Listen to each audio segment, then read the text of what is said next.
Delphine Larpin, bonsoir. Bonsoir. Alors vous êtes originaire de Haute-Savoie, de Cransal, et vous venez de sortir votre premier livre, Un trèfle à l'autre bout du monde. Déjà, qu'est-ce que ça fait alors on va pas forcément dire de... Qu'est-ce que ça vous fait d'être officiellement auteur? En tout cas d'avoir son nom sur ce livre que je vais montrer. Est-ce que c'est un rêve pour vous? Est-ce que c'est un aboutissement? Ah oui, c'est clair, c'est... Je monte à la caméra. Qu'est-ce que vous avez ressenti quand vous avez vu cette couverture la première fois? Alors, c'est génial en fait de voir son nom sur la couverture d'un livre, et à la fois c'est très étrange en fait. C'est un peu comme se dire, bah ce soir je vais passer à la 8 Mont Blanc. On réalise pas trop. C'est gentil. C'est un rêve. Ça vient d'où est-ce qu'on peut parler de passion pour l'écriture ou c'est quelque chose qui est arrivé comme ça? Alors, c'est une longue histoire en fait. Je vais essayer de faire court. Alors j'ai toujours aimé écrire.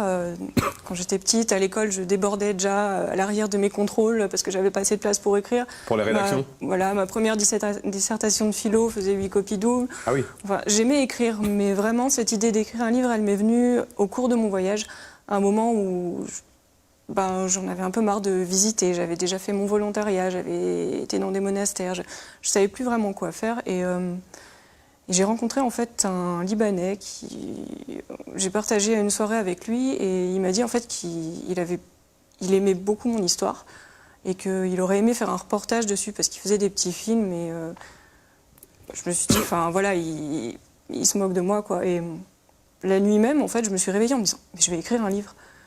Et depuis cette idée elle m'a pas quittée et je crois que c'est la première fois dans ma vie où je me suis dit j'ai envie de faire ça, je vais le faire et je sais que j'irai au bout. À aucun moment j'ai douté en fait. Je me dis j'ai envie de faire et je le ferai quoi. Comment définir cet ouvrage? J'ai lu que c'était à la croisée entre le récit de voyage et une quête du développement personnel. C'est vraiment ça? Oui, dans le sens où je pars de mon expérience de voyage en Asie. Ça a duré 2 ans et demi à peu près. Hein. Voilà, et j'aborde des thèmes un peu plus philosophiques et spirituels, dans le sens où ce voyage était pour moi un peu une sorte de quête personnelle et spirituelle. Vous aviez besoin d'en parler de ce voyage, de l'extérioriser, de coucher sur un papier votre ressenti? Oui, alors ça m'a vraiment aidée parce que c'est très difficile en fait quand on rentre d'une expérience comme ça de partager, de le dire, d'échanger avec les gens. Et du coup, le fait de l'avoir mis par écrit, ça m'a vraiment aidée. Et je trouve que l'écriture a vraiment ce pouvoir de poser les choses, d'organiser les choses, aussi de coucher sur le papier les questions que j'avais et auxquelles j'avais les réponses. Mais pour les trouver, j'avais besoin de passer par le biais de l'écriture. Et au-delà de ça, en fait, l'écriture, ça m'a permis de contacter quelque chose de beaucoup plus profond et d'aller toucher quelque chose chez l'autre en fait. Et ce matin, j'ai reçu un message d'une dame qui a acheté mon livre lors d'une dédicace pour me dire qu'elle avait trouvé le récit fabuleux. Donc, déjà, ça fait plaisir à mon ego. Et au-delà de ça, en fait, elle m'a dit que c'était un récit miroir. Et de me dire que j'ai pu toucher ça chez l'autre, que j'ai pu parler à son cœur, en fait, au-delà d'un simple récit, c'est magique. Quoi. Ça s'est passé comment? Vous avez pris des notes sur place? Vous écriviez un petit peu chaque soir? Oui, j'ai tenu un blog en fait au long de mon voyage avec des photos. Bon, voilà, j'écrivais sur des claviers asiatiques, c'est pour une faute d'orthographe, mais j'ai tenu une sorte de journal. Et donc sur la fin de mon voyage, au moment où j'ai décidé d'écrire, j'ai repris ce que j'avais déjà écrit et j'y ai ajouté les réflexions, les questions que je m'étais posées. J'ai essayé d'organiser un petit peu le tout. Et après, en fait, j'ai dû en enlever presque la moitié parce que j'en avais écrit plus de 500 pages au début. Est-ce que l'idée principale du livre, ce n'est pas tout simplement de se dire il faut jamais renoncer à ses rêves? Oui, c'est clair. Au début, je me disais qu'écrire un livre, pour moi, c'était pour les écrivains. Passer à la télé, c'était pour Vous vous considérez aujourd'hui comme un écrivain? C'est difficile encore. Quand je vois mon livre sur un rayon à côté de Sylvain Tesson, je me dis mais non, c'est pas possible, c'est pas moi. Et au final, je l'ai fait. Et je crois que oui, si on m'avait dit il y a quelques années que j'aurais publié un livre, je ne l'aurais pas cru. Si on m'avait dit qu'un jour je plaquerais mon travail, mon appartement, ma petite vie bien construite et que je prendrais un aller simple pour partir au Vietnam et que c'est la plus belle chose que j'allais vivre de ma vie, je ne l'aurais pas cru non plus. Et au final, oui, juste se dire qu'est-ce que j'ai vraiment envie de faire, y croire et aller au bout.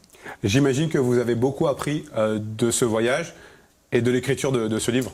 Qu'est-ce qui en ressort principalement quant à votre perception de vous-même? Ma perception de moi-même. Est-ce que ça a changé quelque chose dans la... Alors oui, je dirais que ce voyage, en fait, m'a permis de découvrir ce qu'il y avait à l'intérieur de moi. Je prendrai pour référence le titre d'un livre de Christiane Singer qui dit « Où cours-tu? Ne sais-tu pas que le monde est en toi ?» Et j'ajouterais en fait qu'il est en toi, mais pour le découvrir, c'est le fait de t'ouvrir aux autres, de t'ouvrir au monde, qui te permettra de découvrir ce monde que tu as à l'intérieur de toi. Alors ce voyage, ça a été aussi l'occasion de découvrir, je ne sais pas, mais en tout cas de certaines pratiques, la méditation, le yoga, les retraites spirituelles. C'est quelque chose qui vous a fait beaucoup de bien? Oui, ça m'a beaucoup permis aidé. De se laver un petit peu le cerveau? De sortir, en fait, de prendre du recul sur une vie qui était complètement programmée dans des rails et juste de se poser, de s'arrêter un instant. Et après, je dirais que oui, la méditation, alors, il y a plein de techniques de yoga, de méditation, tout ça. On apprend ces choses, mais le principal, en fait, c'est juste de savoir revenir aux choses basiques, au sens.